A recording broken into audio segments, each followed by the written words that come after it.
Hello guys, this is Vijay, biology lecturer from Ailebad Junior College. As you know that we have started our NEET series. In that category we are discussing about NEET biology and NEET chemistry in detail. And today we are going to discuss about unit 2 as the category of NEET biology, biological classification chapter. There are few topics we are going to discuss. Let's get started. So today, we are going to discuss in the category of NEET biology Unit 2 biological classification. In that the next category of the protozoans we are going to discuss. So the next category what we are going to discuss is Ciliata.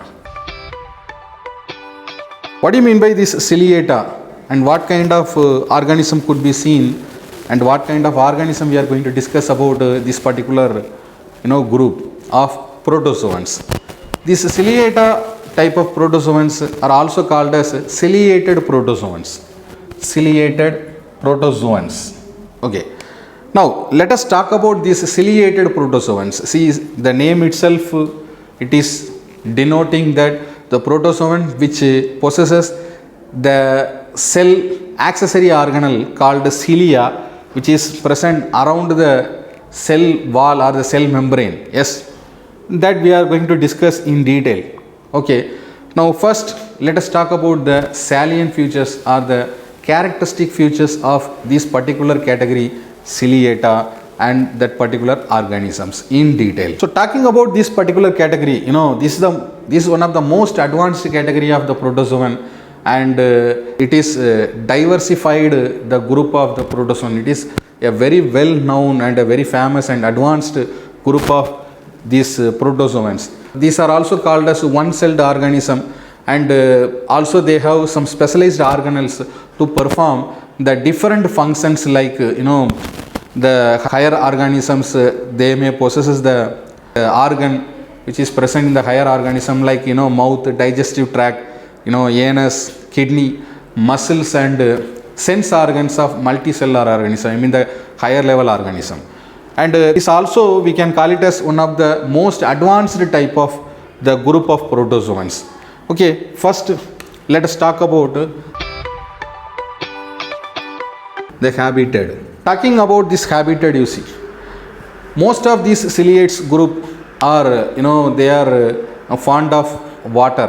They survive where the freshwater stream, and there are few organisms could be seen in the salt or the marshy land. And mostly, the many ciliates which are present in freshwater as a habitat. So freshwater farm. The best example for such an organism under this category are Paramecium. So Paramecium is one of the best example. While some of the other organisms in this category, the ciliated protozoans, are also acting as a endoparasite. Endoparasitic mode or endoparasites. This is also called as endoparasites. They could able to survive in the host organism, and depending for the nutrient and also for the habitat. Okay, and these endoparasitic type of the ciliated protozoan are also maybe pathogenic type or pathogenic. Pathogenic are nothing but these type of the organism, they could able to causes diseases or infection to the host organism. Okay, they survive in the host organism, and they could able to cause the diseases or infection. So the best example for this category of the endoparasites or the pathogenic organisms are Balanthecium. So this is one of the best example for this category of endoparasitic mode or the pathogenic type of habitat of the organism present under the category of these ciliated protozoans. Okay, so some of these ciliates are also could form colony or colonial form, and some organism are also could be showing this sedentary mode of habitat. The sedentary is nothing but the organism could able to stand in one of the substratum, maybe a soil, rock, or the soil particles. So sedentary mode of organism, or maybe a colonial type of organism. So when we are talking about this habitat, you see the ciliated protozoans are usually they are fond of water stream That is the reason they could able to see in the freshwater stream. The best example for these kind of organisms are paramecium. Similarly, there are few organisms they could able to show the endoparasitic mode or pathogenic mode of the organism. The meaning of pathogenic is, it is nothing but the organism could able to survive in the host organism and that could cause diseases or infection. No, Palanthecium is one of the best example for this pathogenic mode of ciliated protozoan. And there are some other organism they could able to form the colonial method, a group of cells, they could show the multicellular organism like and colonial mode of the habitat we can able to see. And there are few other organisms can be seen as the mode of the sedentary. They are surviving on the substratum and where they are able to survive. Okay, so these are the different habitat forms of these ciliated protozoans. Now let us talk about locomotion, the second characteristic feature. Locomotion is nothing but what? The motility, movement of an organism. Okay, let us talk about this locomotion, characteristic features of the ciliated protozoan.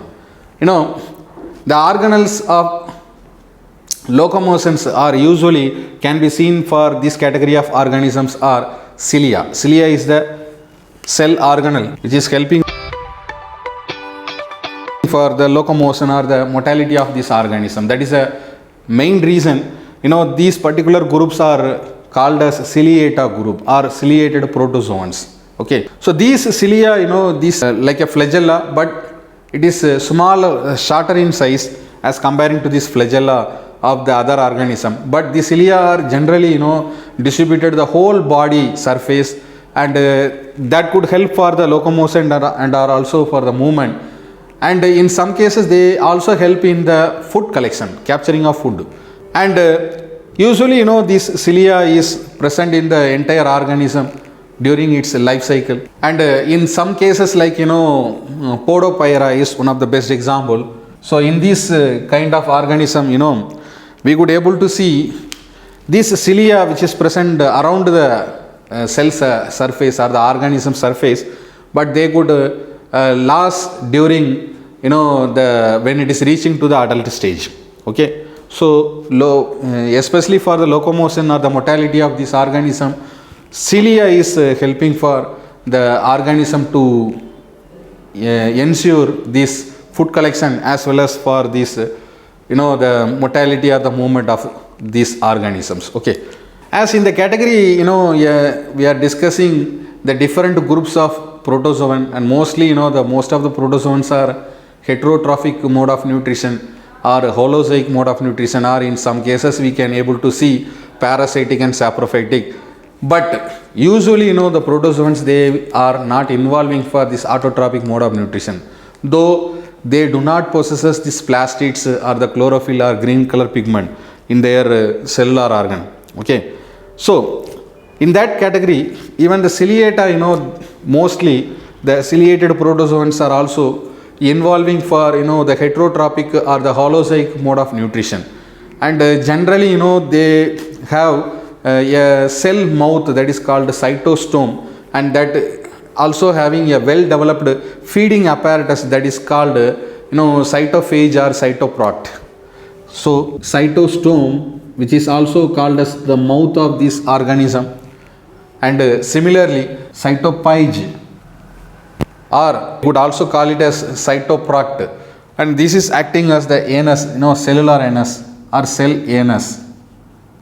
Similarly, this is looking like the higher level organisms, the apparatus of mouth or the buccal cavity like, and are also the aperture like in the higher level organism like anus for removing the excretes. So these type of the cell organelles could be seen for the organism comes under this category, ciliated protozoans. And usually these kind of organisms are involving for the heterotrophic mode of nutrition. So the mode of nutrition is heterotrophic or holozoic. No, heterotrophic mode of nutrition or holozoic mode of nutrition.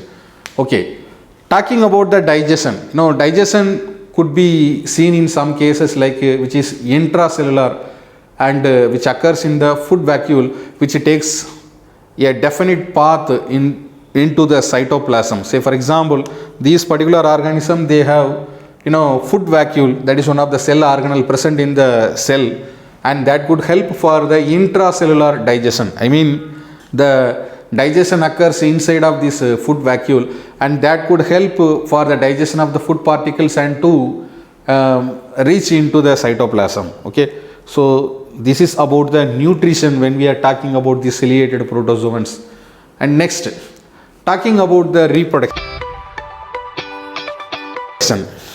So talking about reproduction, what kind of reproduction can be seen? The organism belongs to these ciliated protozoans or ciliata, and these type of organism, they are the well advanced protozoan. That is the reason we could able to see the two different type of reproduction in this ciliated group of protozoans. Say for example, asexual mode of reproduction as well as sexual mode of reproduction. Two types of the reproduction can be seen under this category of ciliated protozoan. Let us talk about one by one. First, talking about this asexual mode of reproduction.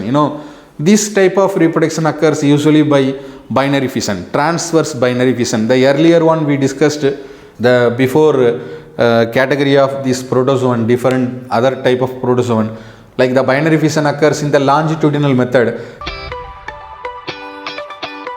Whereas here we are discussing about transverse binary fission. Transverse binary fission is nothing but the organism which is undergoing for, say for example, the organism which is undergoing for the horizontal way of the binary fission. Okay, so longitudinal, that is called as the vertical way of the vertical method of binary fission. Okay, so here we could able to see the transverse method of binary fission under this category of asexual reproduction.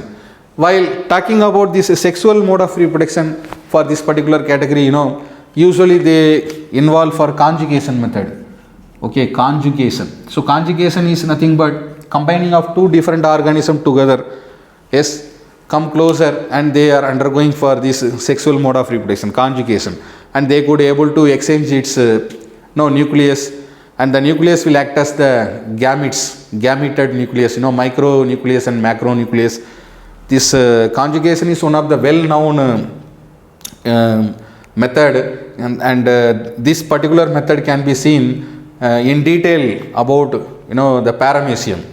Okay, so conjugation is one of the best example for the paramecium, and which is undergoing for the sexual mode of reproduction under this category of ciliated protozoans.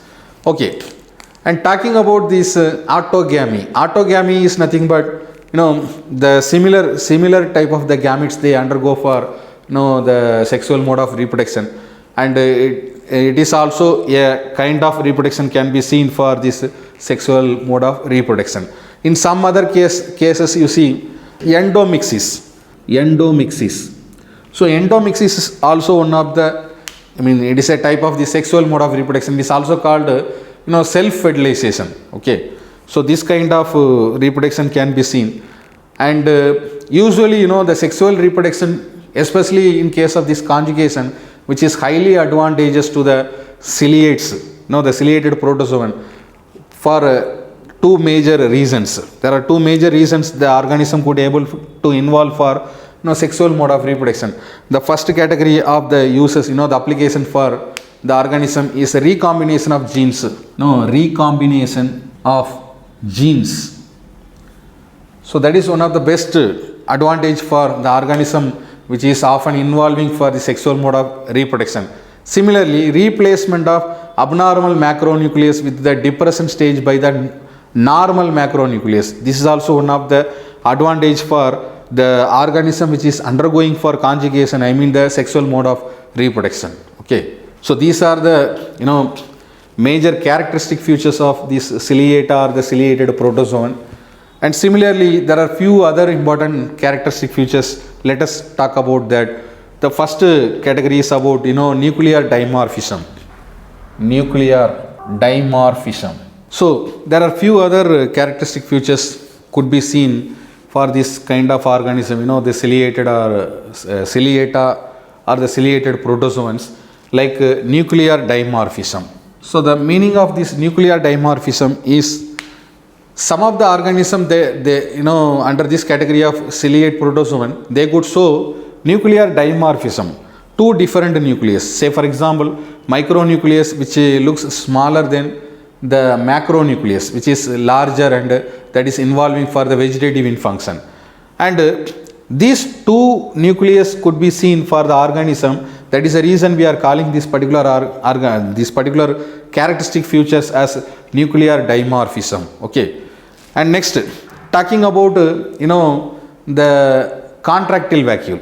So contractile vacuole is also one of the advantage for the organism. Though they are present in the freshwater as the habitat, and they could be able to involve for this osmoregulation. Okay, so this contractile vacuole helping for this organism which is involving for osmoregulation as well as for the digestion processes. So these all are some additional characteristic feature, and there are few more additional characteristic features. Let us talk about that. So far guys, we have discussed a few topics from Unit 2 biological classification in the category of NEET biological science, and this video will continue with one more video. Until then, thank you guys.